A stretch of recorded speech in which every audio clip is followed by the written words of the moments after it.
Okay, so after we understand the distance formula and how to manipulate the rows of the tables, then we can build up our distance function to calculate the distance between the 2 points to find our nearest neighbor, the shortest distance.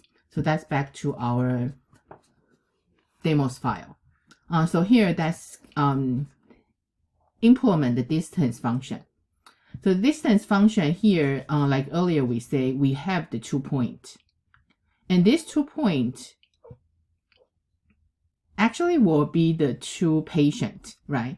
So that's why each patient, we have 2 patients. So we just pass in the patient information, so then we can find the distance. So the distance things here, when we pass in the patient information, actually we try to pass in the array. Okay, so each array, so then they have multiple attributes. But when we have our distance function, we just need to find all the dimension, the distance of all the dimensions, since we're using the array 0.1 minus 0.2. So actually they will go over each element. So then they subtract each other to find the square, then you add together. After we have the sum of all the different squares, so then that's find the square root. So that's our distance. Okay. So just like this distance function, we have the 2 input is array. But our data is what? It's each row for each patient. So that's why earlier we say we have each row we can convert to the array, right? Okay, so that's why here we define the row to find the distance. So here you specify the 2 row. So then before we call the distance function, we just need to convert each row into the array. So that's why here become the input is 2 array. So then we find the distance. So they will return the distance between the 2 rows. So of course each row actually in the scatter plot, or we try to find the distance, they are kind of 2 points in different kind of dimension. Okay, so since we can pass in 2 rows to find the distance, let's redo our table. Because our table before, remember, we have 9 different attributes, and we have our class. Of course, that's the outcome the label we try to looking for. But when we try to calculate the distance, we don't need the column of a class.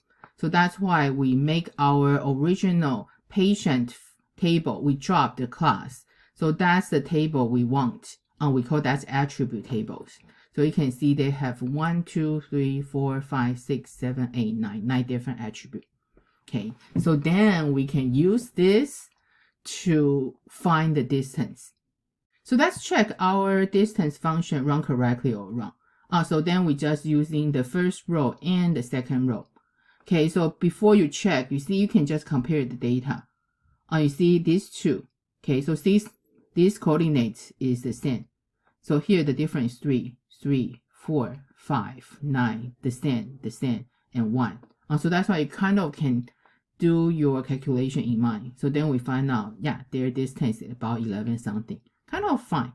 Okay, so then of course you can try to find different rows. So since we have only 3 rows here, so that's the 0th row, that's the 2nd row. So you can compare these 2. These 2, you see that first dimension difference 2. Then they are the same, right? 2, 2. Yeah, so 1, the same. So that's why the distance between these 2 rows actually is very small, only 2 something. So then if we try to find the distance between ourselves, right? So definitely they should be 0. Okay, so then we know our distance function, actually we implement correctly. So then we also can pass in each row, or we can pass in 2 rows to find the distance. So then let's talk about our classifier. How should we do that? So we know the classifier we want to do is we want to use the nearest neighbor classifier. But the nearest neighbor classifier we introduced in the previous lecture, we only found 1 neighbor. Okay, so here you will see the nearest neighbors classifier we want to use for this lecture, we want to find multiple neighbors. So that's what we call finding the k-nearest neighbors. To find the k-nearest neighbors of an example, what we do is, this k, you just specify how many neighbors you want to find. From our previous example in the previous lecture, we're only using one. So that's on the other hand, if you are in the decision boundary, it's kind of risky, right? Because if you do have one point very close to you, then you right away go to that category.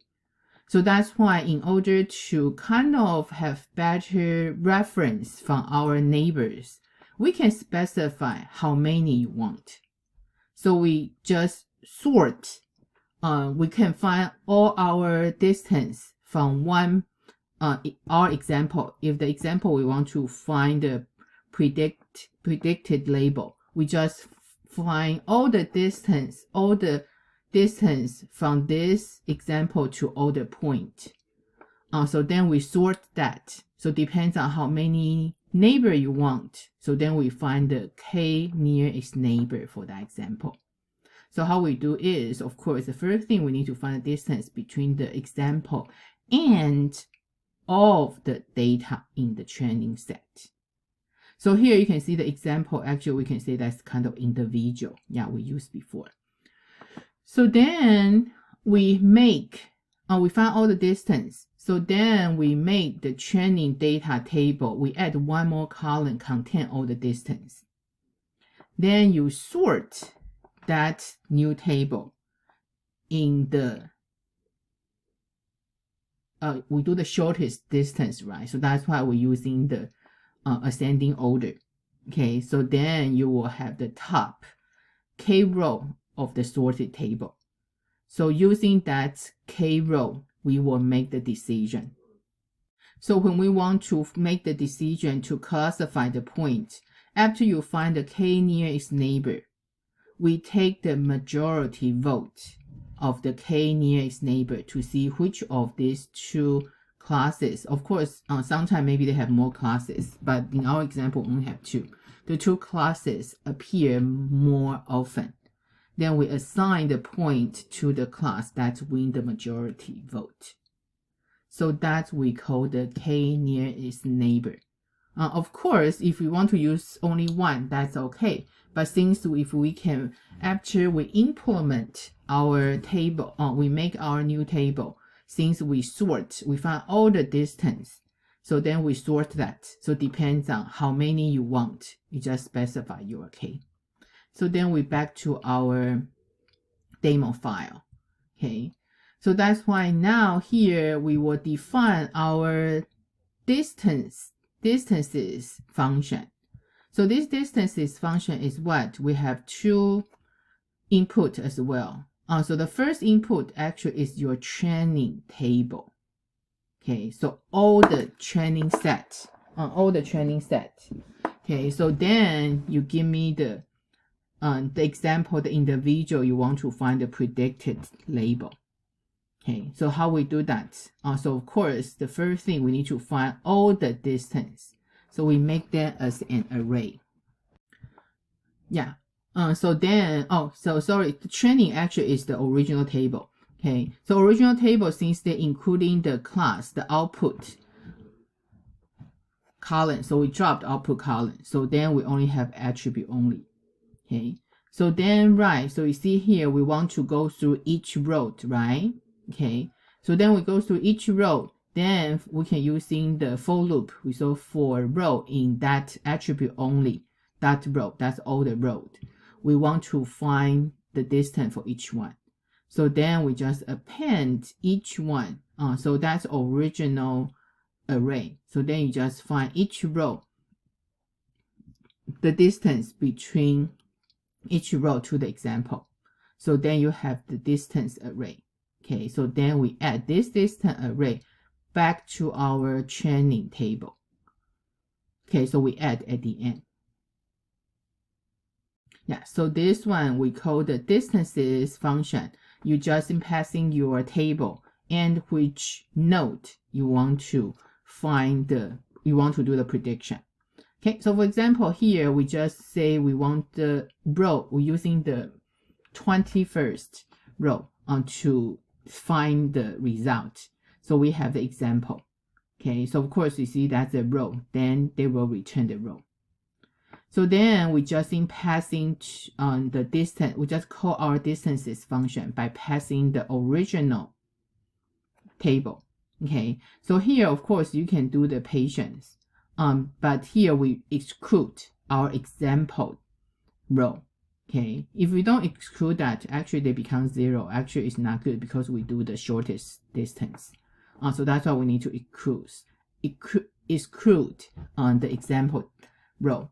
Okay, so after that, so then here we will return to a new table. That table including the distance from the example to all rows.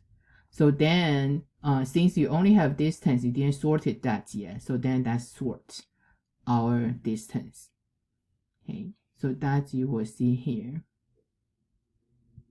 Let me make sure we run all the cell. Okay, so that's why you will see here. So then you will see, right, they are in the ascending order. Okay, so depends on how many you want, right? So that's why we see, for example, we want to have the first 5. Okay, so then we will have the k equal to 5. Okay, so then here what we want is we want to see their output, their label. So we have 4 votes for 1. So then that will be our result. But here we just show you the table. But of course we need to still write the function to find the result. So that's why it depends on how many k you want. So then we write another function we call the closest. Okay, so the same thing, you pass in your table. You pass in the example you want to find find the prediction. Okay, so you tell them how many neighbors you want to find. So here actually you can see the return is what we still call our distance function. We pass in our table, our example, then we sort, right? So then here actually they still passing you a table, but they just passing you the first k. So then we take the k row. So then you can see here, right? So then if we want to find 5, so that's the table. Okay, so this one is still not the final, right? Because what we want to do is we really want to, you give me how many node, the nearest neighbor, then tell me which one is the majority vote. So that's why continue. Okay, we want to do is after we call the closest function. Okay, so then we can group the class. Then we sort our result. But this one we want to do the descending order because I want the majority vote. Okay, so that's why here you will see the vote. You have 4. So actually 1 is our outcome. So what we want to do is we want to have one final function. I want the outcome, just tell me your prediction. Okay, so that's why we call the majority class. Okay, so this one you just passing a table. Okay, so this table actually came from this one. Okay, so the same thing you see, we group. Okay, we sort. Okay, so that's why we group, we sort. Okay, and we got the first column and the first item. Okay, so this one they will return us our prediction.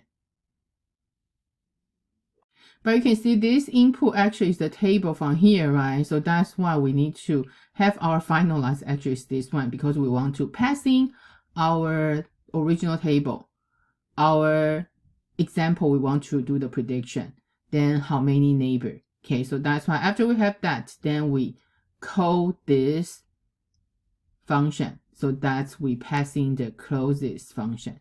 Also, that's why you see there's many functions because one thing is we may not be able to write the first function right away get the result. So we have many steps. But after we done that, okay, so then you will see they will tell you the prediction.